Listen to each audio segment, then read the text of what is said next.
आज मी तुम्हाला उपवासाची मिनी थाळी रेसिपी दाखवणार आहे। तर यामध्ये पुरी भाजी आणि गूळ घालून केलेली गोड खीर। तर करूया आपण रेसिपीला सुरुवातच।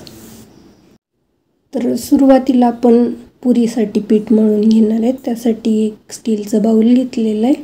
बाउलमध्ये 1 कप भरून राजगिऱ्याचं पीठ, पाव चमचा लाल तिखट, पाव चमचा मीठ आणि अर्धी वाटी किसून घेतलेला बटाटा उकडून घेतला आहे। नंतर बारीक किसणीने किसून घेतलेला अर्धा वाटीच घ्यायचं आहे आणि हे सुरुवातीला कोरडंच मिक्स करून घ्यायचं आहे। नंतर थोडं थोडं पाणी लागेल असं घालून हे पीठ मळून घ्यायचं आहे।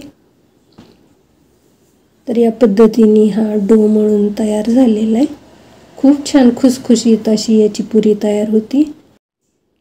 आपण याच्यावर झाकण ठेवून 10 मिनिटांसाठी हे पीठ साईडला ठेवून देणार आहे।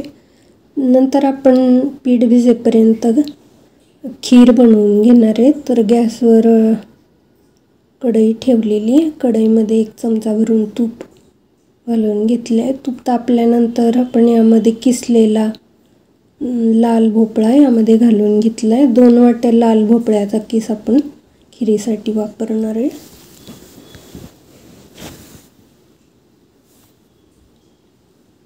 आता तुपावर किस छान असा परतून घ्यायचा आहे। गॅसची फ्लेम मीडियमच ठेवायची।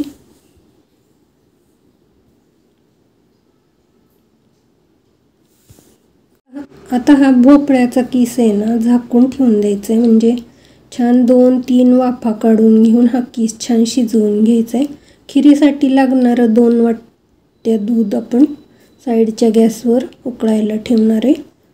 तर हे पातेलं आपण साईडच्या गॅसवर उकळायला ठेवलेलं आहे। तर परत एकदा आपण हा भोपळ्याचा किस झाकण काढून हलवून घ्यायचा आहे। मधून अधून असं 2-3 वेळा हलवून घ्यायचं आहे आणि चमच्याने पण असं मॅश करत राहायचं आहे भोपळा, म्हणजे खीर छान एकजीव अशी होती। तर हा भोपळा छान अशा पद्धतीने शिजलेला आहे। तर हे मी 2 ते 3 वेळा मधून अधून उघडलेला होता आणि हलवून पण घेतलेलं आहे। नंतर यामध्ये आपण 2 चमचे ड्राय फ्रूट्स घालून घेणार आहे। या ठिकाणी बदाम आणि अक्रोडचे तुकडे घालून घेतलेले। आता आपण यामध्ये अर्धी वाटी गूळ घालून घेणार आहे। फार गोड आवडत नसेल तर 2 चमचे गूळ कमी करायचा आहे। गूळ घातल्यानंतर परत एकदा सर्व मिश्रण चमच्याने मिक्स करून घ्या आणि परत एकदा कढईवर झाकण ठेवून गूळ मेल्ट होईपर्यंत 1 वाफ काढून घ्यायची।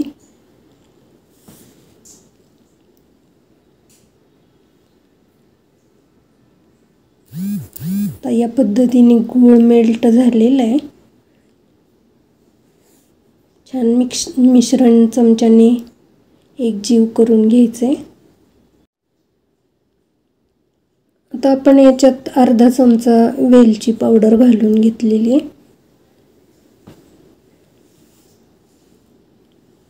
आणि ही कढई आता आपण खाली काढून घेणार आहे गॅसवरून आणि हे दूध तुम्हाला दाखवते या पद्धतीने उकळून थोडंसं थंड करून घेतलेलं आहे। खिरीला गूळ वापरला असल्यामुळं गॅस बंद केल्यानंतरच यामध्ये दूध घालून घ्यायचे, नाहीतर मग खीर फाटण्याची शक्यता असते। गुळामुळे दूध फाटलं जातं। तर या पद्धतीने गॅस बंद केल्यानंतर दूध घालून घ्यायचे। थोडं थोडं करून दूध यामध्ये घालून घ्यायचे आणि चमच्याने असं मॅश करत राहायचे, म्हणजे खीर एकजीव छान अशी होती आणि चव पण खूप छान लागते। जेवढी घट्ट पाहिजे त्या पद्धतीने तुम्ही दूध यात कमी जास्त वापरू शकता। 2 वाट्या दूधमधलं यामध्ये अर्धा वाटी दूध शिल्लक राहिलेलं, 1.5 वाटी दूध या खिरीला वापरलेलं आहे आणि ही आता खीर तयार झालेली आहे। दूध घातल्यानंतर परत गॅस चालू करायचा आहे, 1-2 उकळी काढून घ्यायची आणि परत ही खीर तयार झालेली छान अशी खीर चवीला तयार होती। तर ही खीर साईडला ठेवून आपण राजगिऱ्याच्या पिठाच्या पुऱ्या करून घेणार आहे. तर हे पीठ झाकून ठेवलेलं आहे, 10 मिनिट झालेले आहेत. 10 मिनिटापेक्षा जास्त हे पीठ ठेवायचं नाही, नाहीतर हे पीठ सैलसर पडतं. आता पुरीच्या आकाराची गोळे काढून घेतो. जर हाताला पीठ चिकटायला लागलं तर तुपाचा वापर करायचा आहे आणि याचे गोळे बनवून घ्यायचे. तर राजगिऱ्याचं पीठ पोळपाटावर घालून घेतलेले थोडंसं आणि राजगिऱ्याच्या पिठातच पुऱ्या बुडवून लाटून घ्यायच्यात. कोरड्या पिठाचा वापर या ठिकाणी केलेला आहे आणि हलक्या हाताने पुऱ्या लाटून घ्यायच्यात. या पद्धतीने पण या पुऱ्या तयार केल्या तरी चालतं. एक अख्खी पोळी काढून घ्यायची आणि त्याला कट करून घ्यायची. अशा पण पुऱ्या झटपट तयार होतात. खूप छान खुसखुशीत अशा या पुऱ्या तयार होतात. तर गॅसवर कढई ठेवली तापायला आणि कढईमध्ये एक एक करून ही पुरी तळून घ्यायची.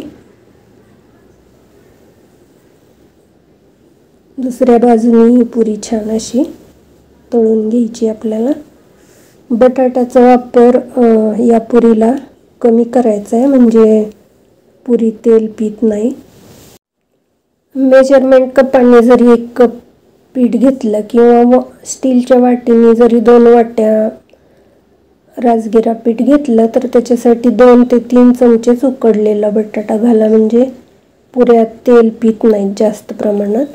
खूप छान खुसखुशीत अशा पुऱ्या तयार होतात. तर पुरी तयार करून झालेली. आपण पुरीबरोबर खाण्यासाठी बटाट्याची भाजी करून घेणार आहे. तर 2 उकडलेले बटाटे साल काढून घेतले आणि बटाट्याचे तुकडे पण करून घेतले. आता आणि हा अर्धा बटाटा किसून घ्यायचा आहे. भाजीला दाटसरपणा येण्यासाठी हा बटाटा किसून घेतलेला आहे. आता त्याच कढईमधलं थोडंसंच तेल ठेवलेले, बाकी काढून घेतले आणि त्यामध्ये आपण अर्धा चमचा जिरे घातलेले. जिरे जर तुम्ही उपवासाला खात नसाल तर स्किप केलं तरी चालेल. नंतर आपण तुकडे करून घेतलेले बटाटे घालून घेतले. बटाटे छान एकदा मिक्स करून घ्यायचे. चवीनुसार मीठ घालून घेतलेले. अर्धा चमचा लाल तिखट घालून घेतलेले आणि अर्धा चमचा काश्मीरी लाल मिरची पावडर पण घालून घेतलेली आहे आणि चमच्याने छान मिक्स करून घ्यायचे हे. आता आपण यामध्ये किसून घेतलेला बटाटा पण घालून हे मिश्रण छान मिक्स करून घ्यायचे. आता यातला थोडासा बटाटा मी काढून घेतलेला आहे, म्हणजे सुकी बटाट्याची भाजी खाण्यासाठी पुरीबरोबर. आणि राहिलेले ह्याच्यात 1 ग्लास भरून पाणी घालून घेतले. 2 चमचे भाजलेले शेंगदाण्याचा कूट घालून घ्यायचे. लहान गॅसवर ही भाजी उकळून द्यायची. छान चमच्याने एकदा मिक्स करून घ्यायचे आणि ही 1 ते 2 मिनिट ही भाजी छान उकळून तयार झालेली आहे. तुम्ही पाहू शकताय खूप छान अशी ही भाजी तयार होती आणि या पुरीबरोबर याची चव खूप छान लागते. तर आपण गॅस बंद करून घेणार आहे आणि थाळी सर्व करणार आहे.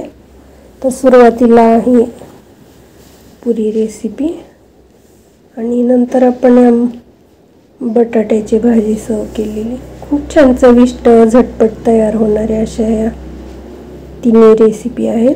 पोटभरीची मिनी थाळी रेसिपी. आणि ही पुरी तुम्हाला दाखवते. अजिबात तेलकट वगैरे होत नाही. जर तुम्ही बटाट्याचा वापर जास्त प्रमाणात केला तर पुरी तेल पिती आणि खूप तेलकट अशी ही पुरी तयार होती. त्यामुळे बटाटा खूप कमी घालून घ्या. तर अशी ही रेसिपी या आषाढी एकादशीला किंवा कुठल्याही उपवासाला तुम्ही नक्की करून पहा आणि लाईक शेअर सबस्क्राईब करायला विसरू नका. थँक्यू.